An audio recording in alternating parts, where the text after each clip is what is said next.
Cush Sovereignty, Black Righteousness. Chapter 6 Part 1. Kata, Heritage, and Sabaoth. Wanyenyekevu marveled at the voice when he noticed that there was an old black kettle with 2 additional small pots on a grate, roasting on a low-lit fire. He opened the pots and there were chicken and dumplings, and in the other 2 pots there was sweet corn in one, and green beans with potato slices in the other. Seeing 2 spoons resting near the fire, he started stirring the pots. His mouth began watering as he quickly served himself a plate. Walking toward the campfire, he took a seat on the grass and folded his legs. He pauses, listening to the surrounding animals. He slowly ate while thinking of his day with Yael as his thoughts consumed him. Thoughts of his ancestors came rushing to his mind, thinking about the different stories told to him by his mother and father as he looked down at his meal. "This is my mother's chicken and dumplings recipe," he said to himself before he reached for his pen and notepad and wrote.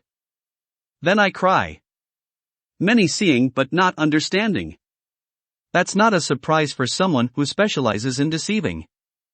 Having deceived many of us for the past 400 years. Question. If I grab my heart, is it always a heart attack? If I have brown skin, does that make me black? Better yet, a criminal? Crime run rampant through the streets everywhere. Another bill? Another law? No one sees what's happening. Research the problem, tell me what you see. Now. Comprehend. Oppression and depression is where you should start. According to your eyes. You gave us sharecropping, the Civil Rights Bill, gave us Jim Crow and redlining also. Let's not forget the ghetto. But tell me why. What happened to human rights? Gave a few good jobs, but the rest welfare. Why? Oh yeah, slavery. Owning everything for so long. Now expect us to all of a sudden have our own. Taken our names, culture, heritage, and use it as your own. Oh yeah, and our pride, then tell us that's just an excuse. When we recall your abuse. Do you wonder why you can't look into our eyes? Hearing so many still complaining, always asking why. Even today there are many they don't have hope. Hope to them is a fantasy. But not for me. Loneliness and fear are in their minds, however, I have opened my eyes. Now our women have better jobs, but they don't want us. For what do we have? Criminal records. So, we can't vote, can't work unless it's hard labor. So, what do many do? Sell dope. Don't agree, I just understand. Resentment has become hatred to some. I asked why. I sigh. Then I cry. Wanyenyekevu placed his pen and notepad back in his backpack. He finished his meal and started gazing at the stars as he slowly drifted off to sleep. As the darkness covers him, he sees a beautiful transparent glass in front of him. It seems as if it was floating in the air. Curious, he walks closer to it. Is this some kind of new glass? He asks himself. Dancing in the midst of it are the colors that resemble a rainbow's reflection, saying, a giant bubble? He stretches out his arm to touch the glass, but is interrupted by a filthy man who smells of urine and musk. Attempting to hold his nose, the man swears and cusses at him. As he gets into a fighting stance, he is awakened from his dream but still smells the man's stench. Mletse is there sitting in front of him. Good morning, Wanyenyekevu said, still puzzled and rubbing his nose as he sat up, stretched, and then rubbed his eyes. Mletse said to Wanyenyekevu, you're very passionate about your lineage. Sabaoth has seen your heart and would like to tell you more about who your ancestors are, because there is a reason you have such passion. Wanyenyekevu said. It's the way of many Wakatilians to serve Sabaoth, as warriors, to learn and stay abreast of our fighting skills and know our heritage, for we are taught from our youth to recite our heritage. Centuries ago, we were lied to about who we were, which brought about great destruction amongst our people. I can go back 1,256 years. Mletse took a seat. You may begin. Wanyenyekevu said, well? Acting surprised that Mletse would even ask. Which side would you like me to start from? Mletse said. Both are equally important. On your mother's side, there were the indigenous people of the Americas, and their descendants came from proud and brave people of Africa.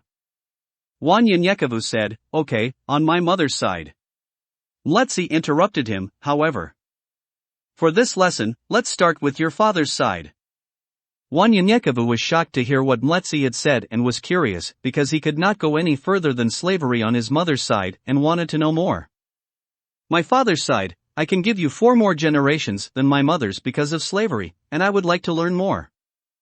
I would have to start with John, born around 1787, had James and James had TV had William, and William and his father arrived here during the mid-1800s. Proud Irish men who traveled here during what many called the Great Irish Invasion. There was a great famine in Ireland, and many fled to the US back then to escape poverty. 20 years later, the Civil War. The Irish were called the white Negroes even though they were mistreated, they still were treated better than the Wakatilian slaves of that time. You see, the slaves were considered livestock and not even human.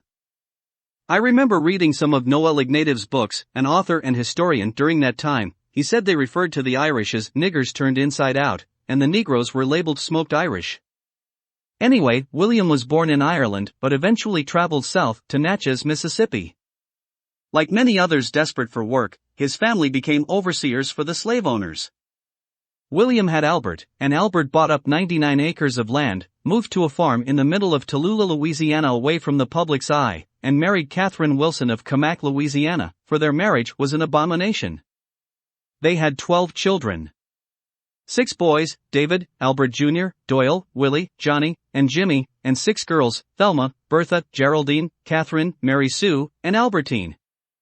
Albert's son Willie had Larry, who married Deke, and they had Justin. Justin had a Johnny during the race war of 2025.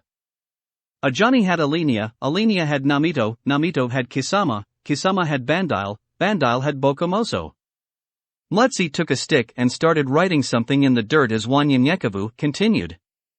Bokomoso had Ade, Ade had Shaveo, Shaveo had Dason, Dason had Enzokul. It took Wanyenyekevu an hour to finish his family tree. Mletsi just sat there and waited patiently. Chaska had Jabali, Jabali had Chaitan, Chaitan had Dohasen, Dohasen had Hakan, Hakan had Ease had Tablita, and Tablita had Liberte, whom Sabaoth changed his name to Wanyenyekevu, which is me. They teach us at a young age never to forget our heritage. Wanyenyekevu was proud as he looked at the ground and saw what Mletsi had written. Matthew 1 verses 2 to 16? Wanyenyekevu was curious as he asked Mletsi, "Why have you written that?" Mletsi asked Wanyenyekevu, "Do you have your Torah?" Wanyenyekevu replied, "But of course," as he took his Torah out of his backpack. Mletsi turned to Wanyenyekevu and said, "What I'm about to tell you, let no man knows except your children." Taking the Torah from Wanyenyekevu, he opened up the Torah to Matthew 1 verses 2 to 16 and then gave it back to Wanyenyekevu. He said, "Now read." Wanyenyekevu read. Abraham had Isaac, Isaac had Jacob, and Jacob had Judah and his brothers. Judah had Perez and Zerah by Tamar, Perez had Hezron, and Hezron had Ram. Ram had Amminadab, Amminadab had Nahshon, and Nahshon had Salmon. Salmon had Boaz by Rahab, Boaz had Obed by Ruth, Obed had Jesse, and Jesse had David, the king. Wanyenyekevu placed the Torah down on his lap and followed along with his fingers. David the king had Solomon by her, who had been the wife of Uriah. Solomon had Rehoboam, Rehoboam had Abijah, and Abijah had Asa. Wanyenyekevu closed the Torah as he continued. I know this by heart. Jeconiah had Shealtiel, and Shealtiel had Zerubbabel. Mletsi said, I know you do, but pick it back up. Wanyenyekevu picked the Torah back up and, with his fingers, continued to read as his fingers